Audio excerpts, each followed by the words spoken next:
Man, I can't fucking believe it. I actually got it. But before I unbox it, I need to see what other people are saying about it. Land depending on how you do it. And the way my hand lands on it, I'm right on the 1, so mine's just gonna be demon. It'll no longer be a demon 1. You got it, man. ASUS designed this to be both a fingertip and claw type grip mouse, which I can see that working. For me, it's definitely lands more in the claw, which puts my fingers right on the edge. But the buttons do feel good, even right at the back. What? I think I could definitely use the mouse like this. They're using the Have I been wrong all along? optical buttons that are rated for. Well, Linus Media Group may find that mice are too subjective to review, and that they only deserve an unboxing experience in front of a huge audience. And you know what? They do have a point. The tech specs of mice these days have become absolutely ludicrous. We've come to the point where pretty much no matter what gaming mouse you actually buy that is above $30 or $35, there is almost no chance you'll be able to notice a difference between that and let's say something like the Viper V3 Pro that goes for over 150 US dollars. But because the tech in mice has become so freaking good, we get to talk about all these other things like build quality, skates, button implementation, mouse engineering, weights, web drivers or software implementation. And most importantly, we get to see if the shape and the size is right for you, if it's something that you're going to be really comfortable aiming with or not. And today we're going to find out if the Harpe 2 Ace is the right mouse for you. But before we get into that, let's hear a word from our sponsor, Tipsy. Whether you're looking for an affordable do-it-all V-shaped banger or a super detailed and bright tuning to get the absolute edge on your opponents, Tipsy Audio got you covered with their all-new M1 and M3 lineup. Being in the IM industry for almost 10 years and having sold over 150,000 customized units, they've put all their knowledge and experience into their new universal models to give it that custom look and feel. Go get your new audio upgrade today with the link in the description down below, and make sure to use code JAKU at checkout to save a whopping 10% off of your entire order. Alright, before we get into the review, here's a quick disclaimer. Yes, ASUS did indeed send this one out to me, huge thanks for that, but rest assured that will not change my opinion on this thing. I also do want to mention that this mouse will never be for sale. It was a limited 200 unit run just for giveaways and content creator packs. But since this is simply a colored version of a mouse that already exists, let's just treat this as a normal Harpe 2 Ace video. Getting into the unboxing experience, you have some stickers, some paperwork, and a quick guide if you don't want to use the web driver. And yes, you heard that correctly, they have a web driver and you no longer have to use Armory Crate. Good job, ASUS. You also have some really decent grips, a rather stiff USB-A to USB-C cable, the 8K receiver, and the adapter that goes into it. This dongle thingy is just weird. It has a metal clip to it, assumingly so that you could clip it to your mouse pad. However, I would not recommend doing that, since you can damage the base of your mouse pad depending on what type of base material it consists of. And as some feedback for ASUS here, I would simply recommend a silicone pad underneath so that it doesn't slip off your desk, and call it a day. In terms of the build quality, this thing is rock solid. There is absolutely zero side movement on the main buttons, which is really nice. There's also no click grinding, no creaking or noticeable flexing on the sides. You also cannot pull off a Corsair Saber moment, and I have zero complaints so far. In terms of weight, with these skates installed, it comes in at around 48 grams, which at this size is very decent. And in terms of the overall shape, I have two mice here to compare it to. The size is indeed similar to the Viper V3 Pro. You can also spot here underneath that the outlines are rather similar. It doesn't quite flare out as much towards the very end of the mouse here, but the overall size is definitely similar. The main difference here that you are going to feel between these two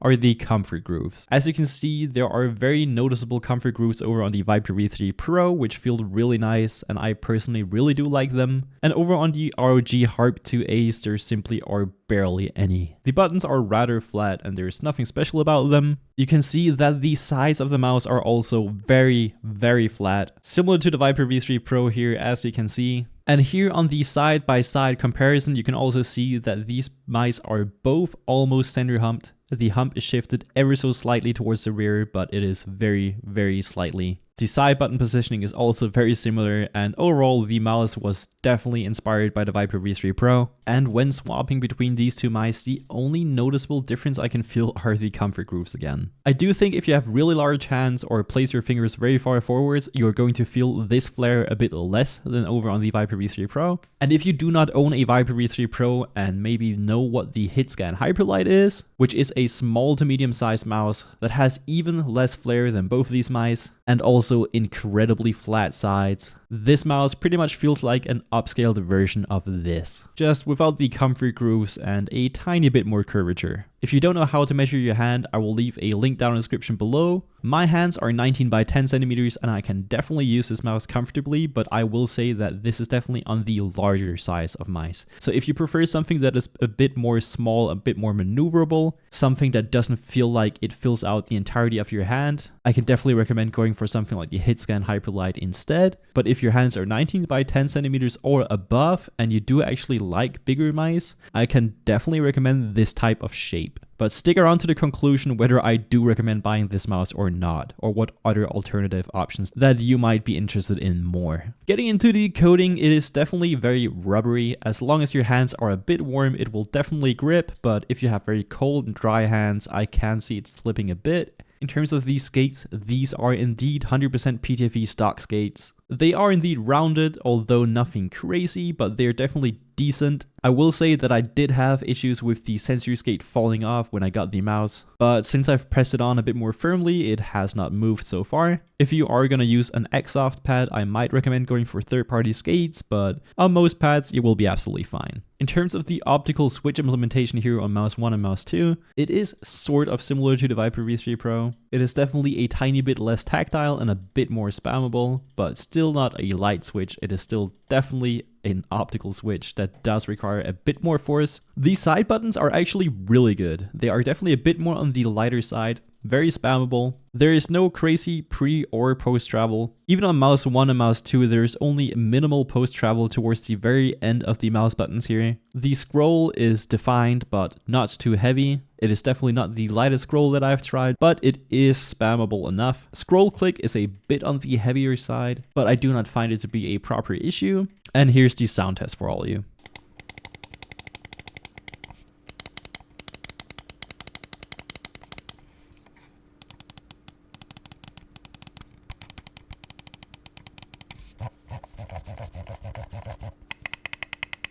In terms of the sensor position, this is one thing I don't really love about the mouse. Most people prefer a sensor implementation where it is actually right where your thumb goes. And looking at the curvature of the mouse here, ideally you would place your thumb here in the center, and as you can see, the sensor is slightly below that. Compared to the Hitscan Hyperlite, for example, where this has been taken into account, you can see that the sensor position has been adjusted slightly above, so that it actually matches with the thumb position on most people's hands. And even if it doesn't match perfectly, it is definitely more preferred by a lot of people to have a sensor position that is slightly above the center of the mouse. This is because with a lower sensor implementation, you feel like your sensitivity is too low. This is because you do not move your mouse like this, but you're pretty much drawing a rainbow on your mouse pad when swiping from side to side. The lower your sensor position is, the slower it will feel. And the higher the sensor position is, the more responsive and also faster it will feel. Most people also feel like a higher sensor position feels more intuitive to use. So for ASUS here, I would recommend going for a slightly higher sensor position next time. In terms of battery life, it has been great so far. I've been using it on 2K constantly and only had to charge it once within about 1.5 weeks. That means that if you are not using the esports performance mode and you actually just use 1K polling, you could easily use this for like 2 to 3 weeks. And as you might already have heard in the intro, yes, ASUS actually has a WebDriver for this thing now. You no longer have to download Armoury Crate, and that is a huge blessing. Thank you so much, ASUS. It's about fucking time. Getting into the WebDriver, the site is called gearlink.asus.com.